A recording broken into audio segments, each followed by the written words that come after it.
Welcome to Minding Your Business, the Pro Montreal Entrepreneurs Podcast, a program of Federation CJA. I'm Dan Laxer. And I'm Catherine Korakakis, Head of Entrepreneurship at Pro Montreal Entrepreneurs. Each episode, we introduce you to the founder or founders of a business startup who found their way through PME, plus words of wisdom from business leaders, sometimes even me. In this episode, a delicious and heartwarming idea that became a Montreal sensation. That's coming up. But first, Catherine, what's coming up with PME? So we have a bunch of masterclasses launching very soon, and you can find all the information on our website at www.promontrealentrepreneurs.org.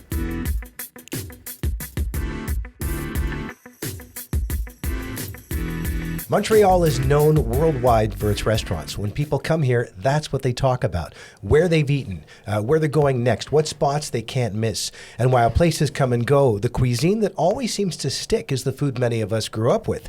Ashkenazic Jewish comfort food, bagels and lox and cream cheese, latkes, salami and eggs. You think of the institutions like Snowden Deli, Beauty's Restaurant, places that are part of the city's DNA. And right now, one of the most talked about spots carrying that tradition forward is Arthur's. Owner Raegan Steinberg is here with us. Welcome to Minding Your Business. Hi, thank you for having me. Now, the script actually says owners. Yep. Raegan and Alex Cohn. Yes, my wonderful husband. But he's busy. Yep. So we have it's his first day off in 50 days, so we're going to let him have it. Days. Yeah. Wow. Fair enough. Wow. Well, let's start here. Take us back to the moment when Arthur's went from an idea to something you felt you had to pursue. What made you say we're actually going to do this? My husband and I had both been working in the culinary scene and since our early 20s, and we wanted to pursue something on our own. We started with a catering company, and then as we were looking for a brick and mortar location to actually use for catering, we found this great spot in St. Henry. Once we realized the location was so wonderful, we were like, we can't just do catering out of here. We really need to open a proper restaurant. And Arthur's originally was just going to be a sandwich counter named after my late dad. And we were just going to, subsidize some of the catering with a little bit of takeout. As we started developing the concept, it just kind of took on a life of its own, and then we ditched the catering and went full force into the restaurant world. Wow. And is that when you realized that your passion was going into building like a big business? No, zero. No? I mean, we really had no idea what we were doing. Like, both of us were just cooks in restaurants. Neither of us had even been head chefs, I believe, at that point. And we really just took one day at a time and slowly figured it out every single step of the way. I love that. I mean, let's try something we've never done before. Let's learn this along the way. Yeah, I don't even think we thought about it like that even. We were just like surviving every day. Yeah. Was there moments where you were like, oh, what are we doing? Like, oh, yeah. Panic? Lots of crying. I mean, I tell everybody I know that the first 3 to 6 months of opening a restaurant is the worst Is that right? of your life. Why? Yeah. It's so much hard work. There's so many things that go wrong. You're depending on a lot of people and everyone has their own lives that are going on. So maybe they don't show up. Maybe something happens. Recipes don't work. The gas gets turned off. The delivery doesn't come in. There's just so many pieces that have to come together. Yeah. And especially at the opening, you don't know. You don't know the flow of the restaurant. You don't know how fast the kitchen is. You don't know how the servers move. You don't know how the restaurant moves itself. It's a living, breathing entity. Yeah. So it takes time to find your groove. Wow. You were talking about how you found this place in St. Henry. And if I remember correctly, at the time that Arthur's started becoming talked about, there was a lot going on in St. Henry in terms of being redeveloped. There was a lot of road work, a lot of construction. What was it about St. Henry that drew you there? I don't remember the road work or construction, but I had spent the last 4 to 5 years working in the Joe Beef restaurant group. Yeah. So Liverpool, what was then McKiernan at the time, and Joe Beef itself. So I was familiar with the area, and I was living in St. Henry as well. And St. Henry had kind of become the new plateau. Restaurants were moving away from the plateau and they were coming to St. Henry, and it was near the market and the canal, and it was this great up-and-coming neighborhood. And the rents were still relatively affordable. And we really just thought it was a great block. We were next to the park, Tuck Shop, Campanelli. Like, it Yeah. had a great feel.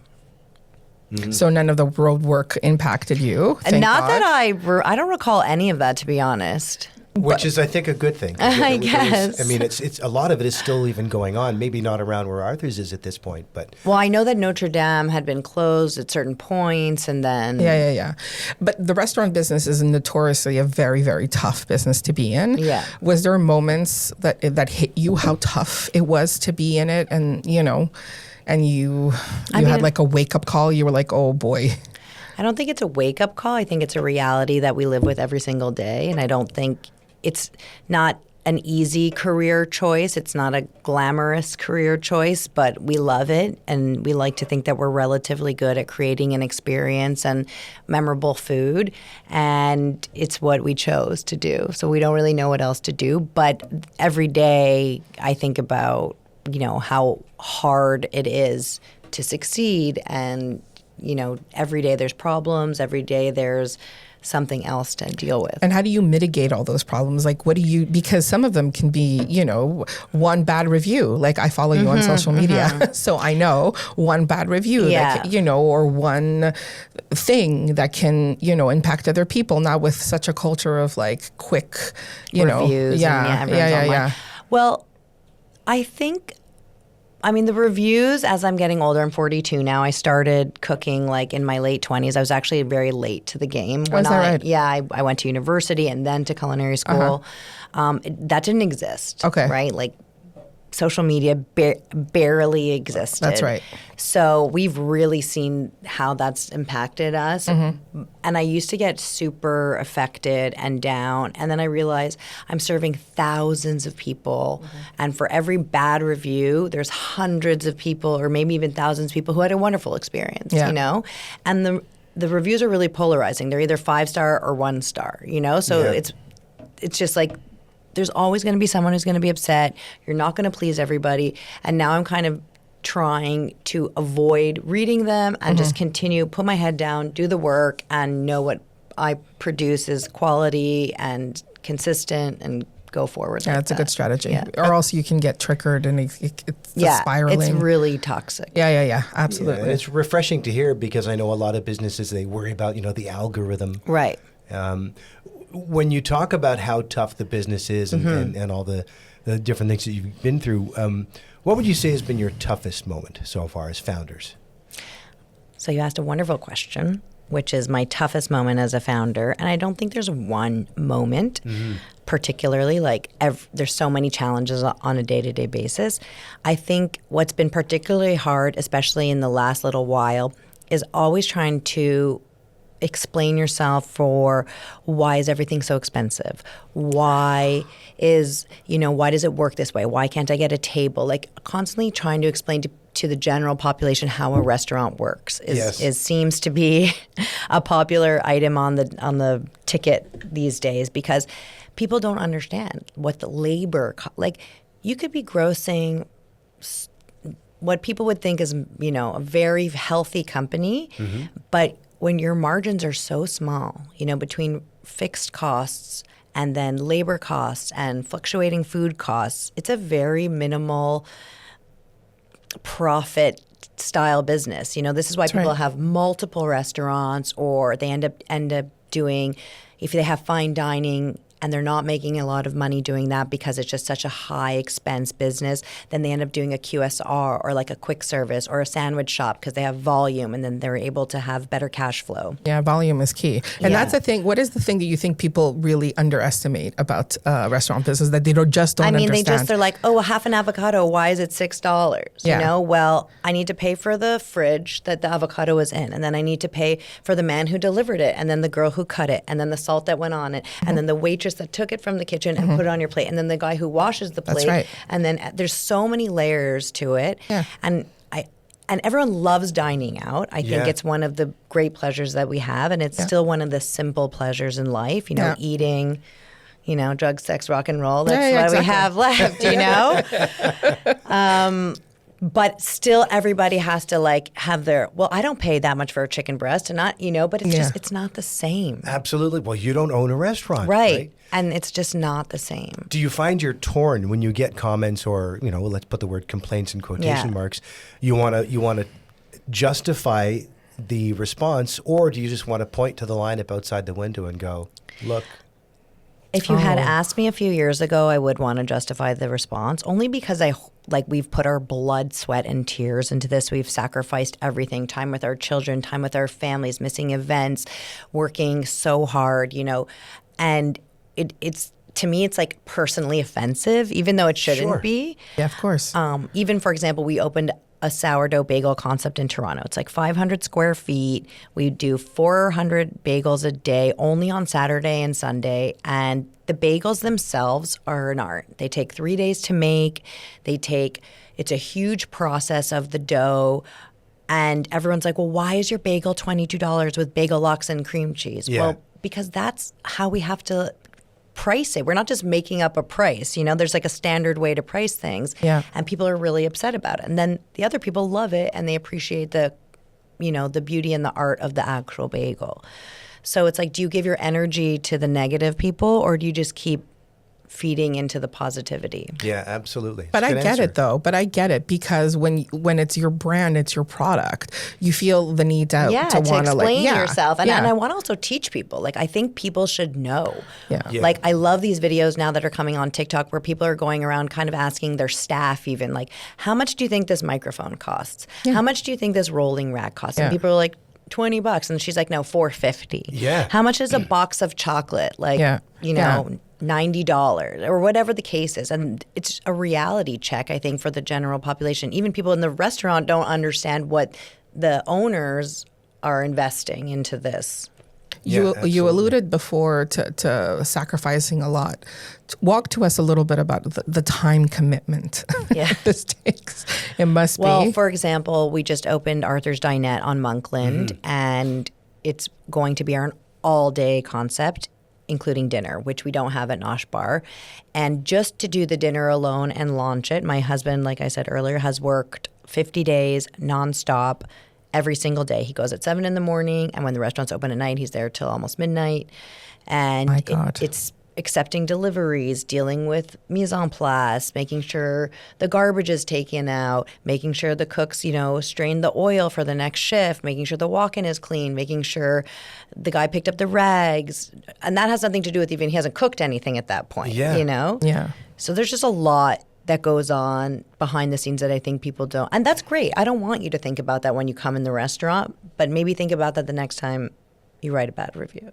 Yeah. Well, I'd be torn as a customer, because on one hand, you want to kind of, the fourth wall thing. You kind of want to know what's going on behind the scenes, because you appreciate food, as you talked about earlier, as an art. Right. But at the same time, I don't want to see what's going on in the kitchen. Yeah, but I think, though, it makes you appreciate the person behind the business. Yeah. And I think, I might be wrong, but I think that's one of the reasons why Arthur's is so popular. Like, I think that the fact that you're so present on social media, and if you don't know, she has a wonderful social media presence both on Instagram and on TikTok, and she shows the behind the scenes of stuff. I think it's fantastic. But what do you think it is? Is it the human side that you show? Obviously it's the food, but what do you think makes people resonate with your brand so much? The story of Arthur's, I think we had a great story, and I think a lot of people can relate to losing someone they loved, and then I kind of built this commemorative and nostalgic restaurant, and we really that's something my husband does really well as a chef, is that he touches on nostalgia. He loves touching into things that were his childhood or his mother would make or his grandmother, and then kind of elevating it to what people today want to eat. And I think having that food that's familiar and that ambiance that's familiar and comforting, it attracted people. Yeah. Well, what's interesting, and I want to talk about that, is when you get to people like our generation, or even your generation, you're a far sight younger than me.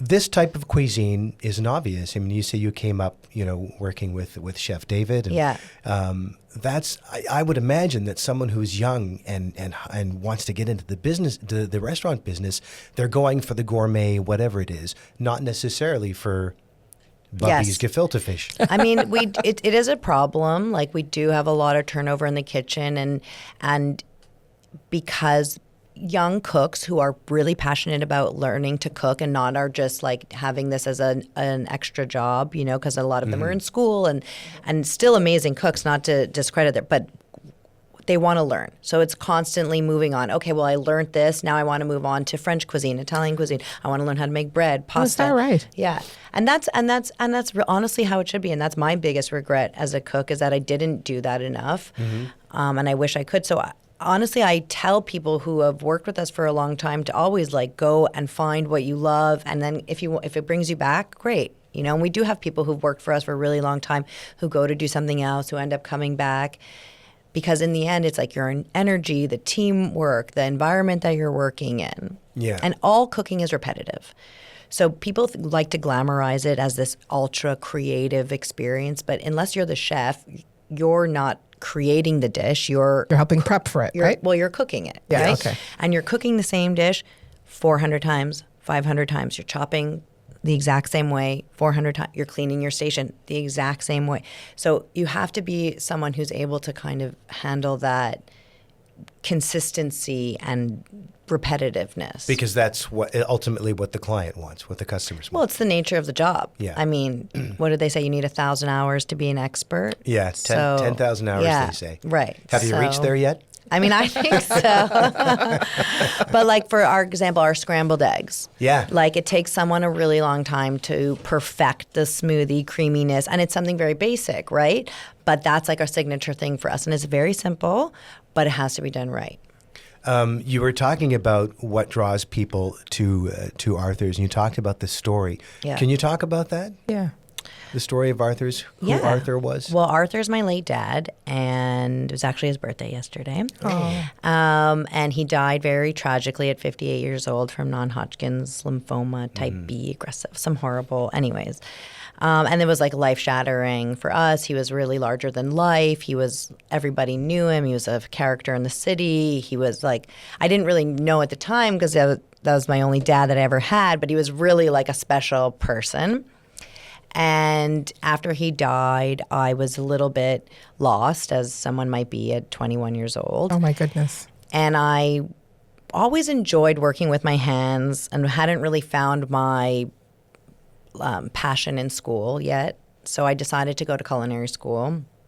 And through culinary school in Vancouver, ended up coming back to Montreal, working at Joe Beef, and loved it. I just loved this underbelly world where we were all just misfits from different parts of life, and we would just work, and it was just this cool. We got to meet amazing people, and working for David, and obviously Fred Morin was my mentor, and amazing chefs that I worked with who are now the top in the city, like Marco Frappier and his wife Vanya, and awesome. All these amazing people. It was just a great time. You were 20 years old, you'd work all night, you'd go across the bar, you'd have a beer, you were in the streets having smokes with David Chang, and Anthony Bourdain would come, and you would make them food, and you'd learn how to forage mushrooms. It was just very outside this world I grew up in, Of course. Sorry, I got so off track. So anyways, the story, yeah. So then after that, I felt I really wanted to do something in his honor.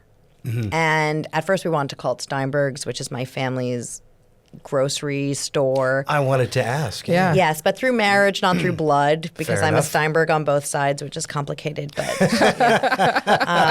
but it was very tied up into legal trademarks and very impossible. And so I said, let's just go with the OG. Let's go with Arthur's, and it kind of just took on a life of its own. Well, it works, right? Because before I knew this story, I'm thinking Arthur is a character. Who is Arthur? That's awesome. And he really is the brand. His photo is everywhere. His energy, his love for life. He was a very he loved to listen to rock and roll and helicopter ski and drive motorcycles. Like he was just like cool guy, and that's how we've created the whole brand. Wow, fantastic. And in her cookbook that they put out, there's a whole, I don't want to say eulogy, but a whole dedication to her dad. It's really, I didn't ever realize until I got the cookbook. Okay. Everyone told me I made them cry. Yeah, definitely. It's a tearjerker, but the recipes are delicious and should definitely check that out.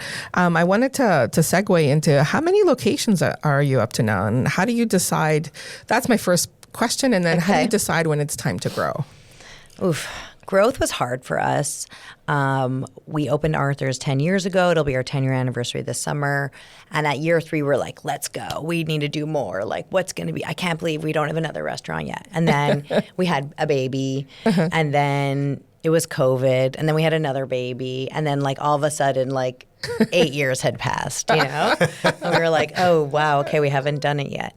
And then we had this amazing opportunity to open in Plaza Ville Marie. Mm-hmm.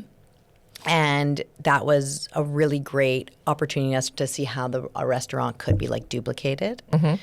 And then with our partners from Place Ville Marie, we opened Romy's, which was an American bistro, which is an American bistro, which was my husband's like passion project at the time. Okay. And that led to us still wanting to do more Arthur's, but this all-day concept. Because we were like, okay, we did the dinner, we did the other Arthur's. Now, how do we bring it together? Yeah. And if we were to take it to Miami or LA or New York, like we'd want to be operating all day. So where do we find the location? We looked everywhere.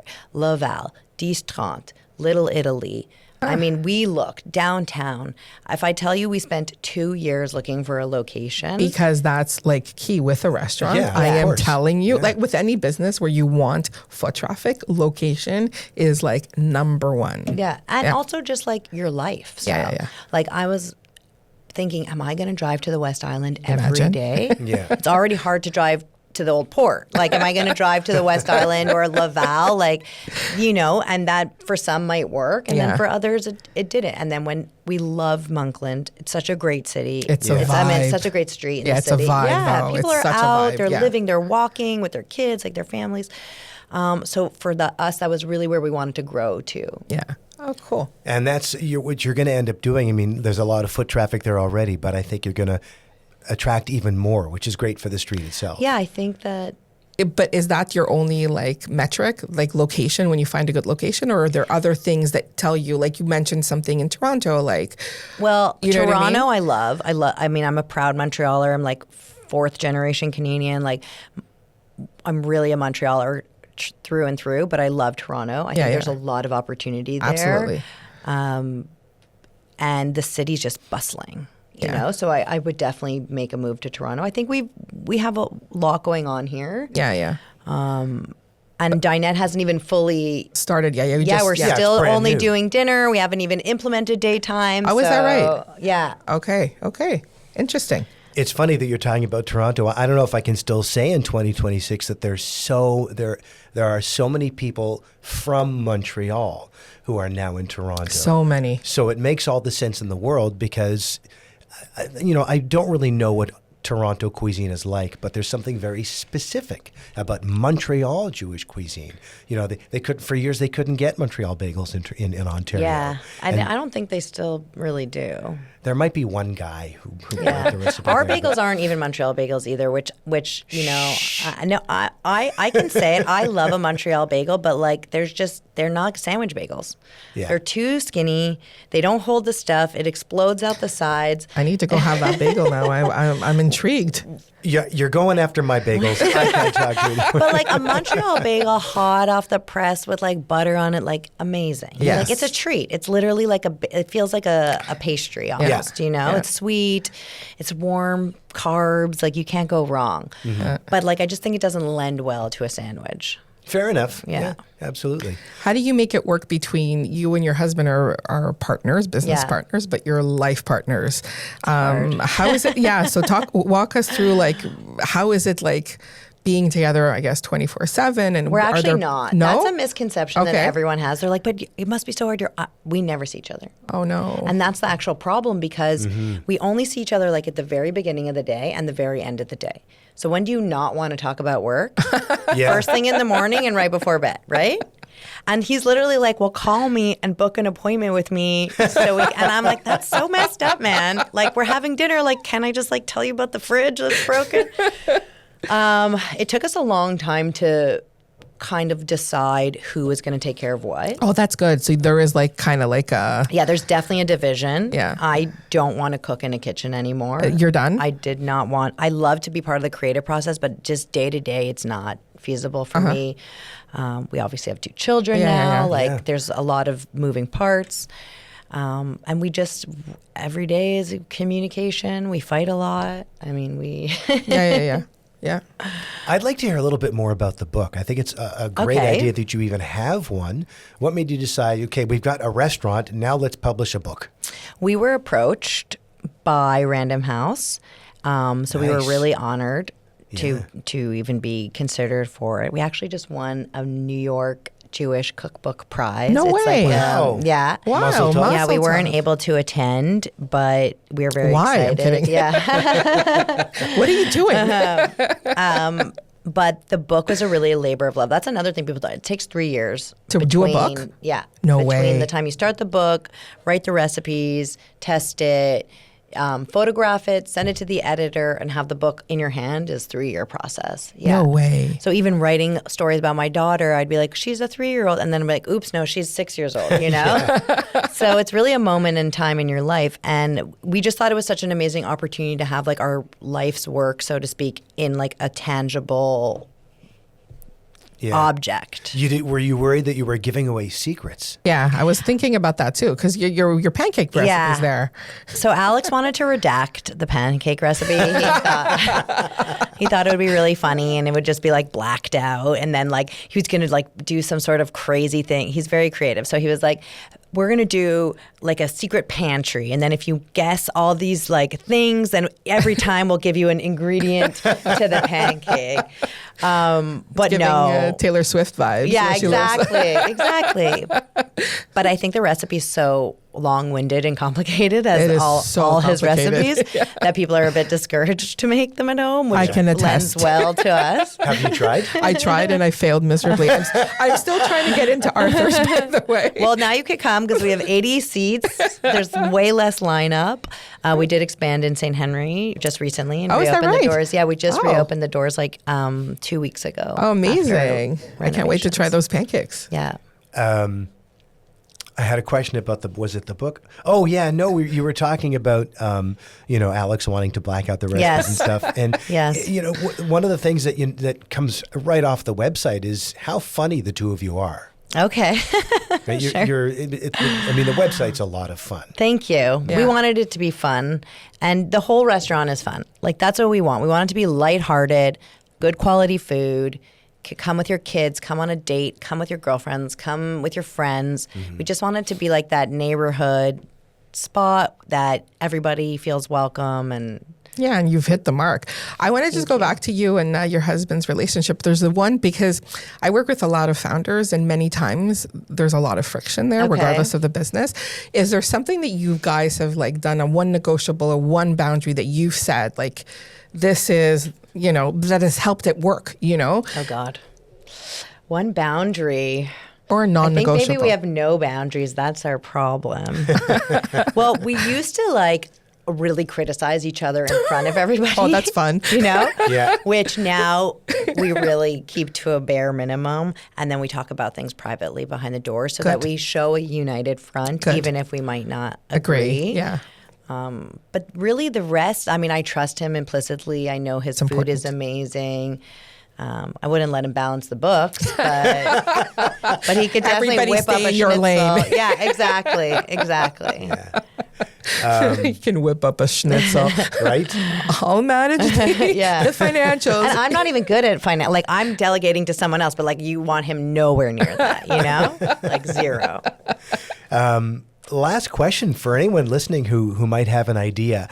Maybe it's a restaurant concept or something. They're hesitating though Yes. to take that leap. What would you tell them? Well, my go-to answer is always like, you just have to try.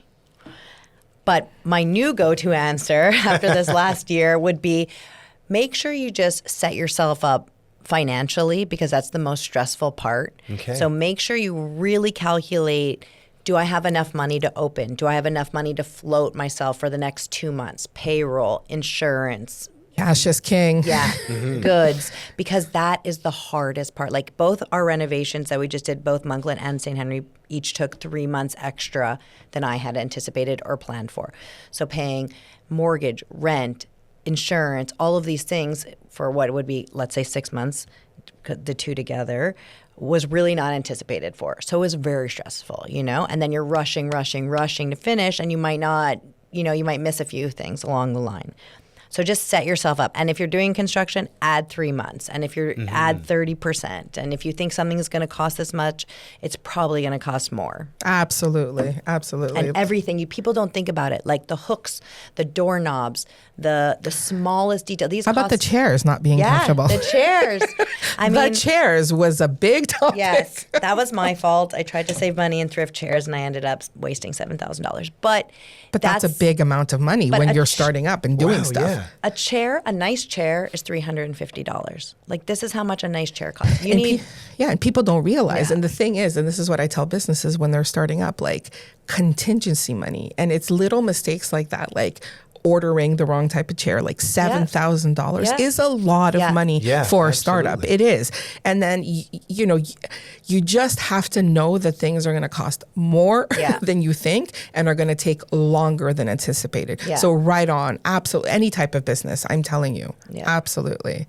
It's certainly going to make me think differently. Are you looking to open a restaurant? No, but as a customer of a restaurant, I mean, when you look around and you say, hey, this place is cool, you got to stop and think what went into making it so cool. Yeah, it's a lot of food I for could thought. Talk about this forever. Yeah, like there's just so many details, and just, the gardening, the painting, if people have a beautiful garden in front, like, how much time went into that? That's right. Who is doing that? You know what I mean? These are all things that as a regular customer you don't think about. Yeah, there's a lot of moving parts. Okay, so now we're going to move on to a part of the interview that's just rapid fire. Okay, don't overthink the question. I'm ready. Just answer. First question. Yeah. Biggest risk you took on early on? Renting 4621 Notre Dame West. One thing you would do differently? Nothing. Good answer. Good answer, yeah. Growth or consistency? If you could do both, I think that's a road to success. Okay. One mistake every new restaurant makes? Underestimating expenses. One thing every founder should focus on from day one? Keep your head down. Don't listen to the noise. Stay true to your concept. Maintain your quality. Amazing. Is that? That was awesome. Thank and you. That was so awesome. Fun. Yeah, Raegan Steinberg of Arthur's overall and Romy's. Yep. We got it all in there. And Dinette. And Dinette. Well, it's under the Arthur's house. Yeah. Yeah, there you go. Thank you. Thanks so much for being here. Thank you.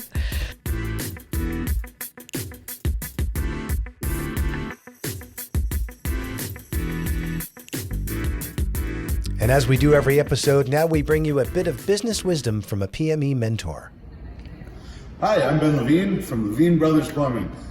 So here's a piece of advice right now that's super pertinent for entrepreneurs. I'm talking to a lot of entrepreneurs, and the one thing they say is, I need to get online, I need social media presence. First, figure out why. Why do you feel you need to get online besides just more exposure? It's what value do you bring? As soon as you understand how you bring value, what your plan is, what your business brings value, then you can create a plan and get on social media. Don't just start for the sake of starting. Start with a plan, see how you could bring value to everyone who wants to watch. Thanks. Catherine, for anyone who's interested in the mentoring and guidance that PME offers, how do they sign up? What they do is they go on our website at www.promontrealentrepreneurs.org and fill out a form, and we will contact them within 24 hours.